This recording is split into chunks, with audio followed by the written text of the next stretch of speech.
My second question is from Nick Baker. That's at Nick BAC 56814346. I'm not sure if I can trust someone with that many numbers on the end of his Twitter handle, but I'll go with it, Nick. Because I think you got a lovely picture of yourself and your wife. It looks like on your wedding day there in your avatar. And you're going to give me the chance here to dive a little bit more into Kirk Cousins.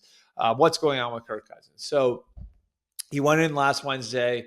He'd asked for a meeting with Arthur Blank. He got the meeting on Wednesday night.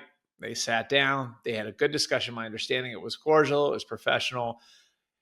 Kirk Cousins told Arthur Blank, I want to go somewhere where I can start next year. Arthur Blank, basically his message was, we're going to do what's best for the Falcons. So here's what the Falcons are looking at. It's either you take on the sunk cost of $90 million for 1 year and cut him. You decide you're going to have him as your backup, and you allow the $10 million on Monday to vest.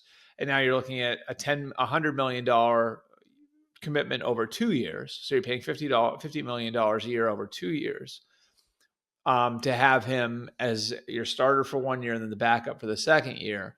Or you try to be creative and work out a trade with another team. And I think that the idea of working out a trade with another team makes a lot of sense to me, at least, where maybe the Falcons could buy a draft pick. In other words, they could look at it and say to Cleveland, okay, you owe him we owe him $27.5 million for this year.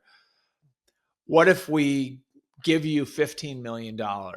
And we say, we're going to pay $15 million of Kirk Cousins money. We'll convert that to a signing bonus. We'll pay it down right now. And you will have Kirk for, that would be $12.5 million.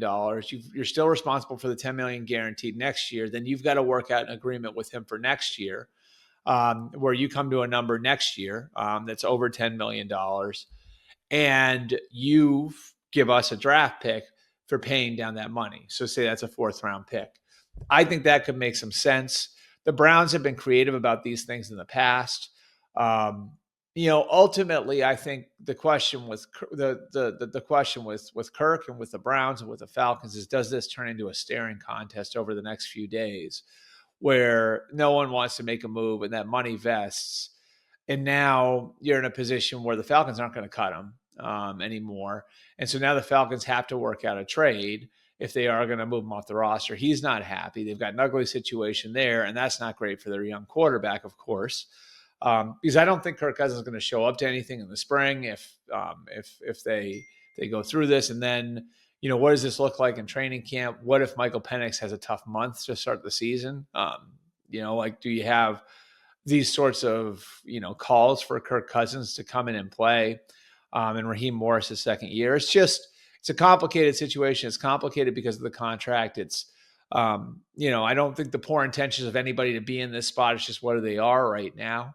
And I think there is some value in acquiring Kirk Cousins if you are the Browns or another team, maybe the Giants, where you look at it, you say that Achilles injury was to his plant foot. He's older.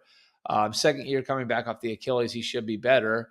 Is there something there? So this is I think remains a fluid situation that's a little bit unpredictable. There's a lot going on.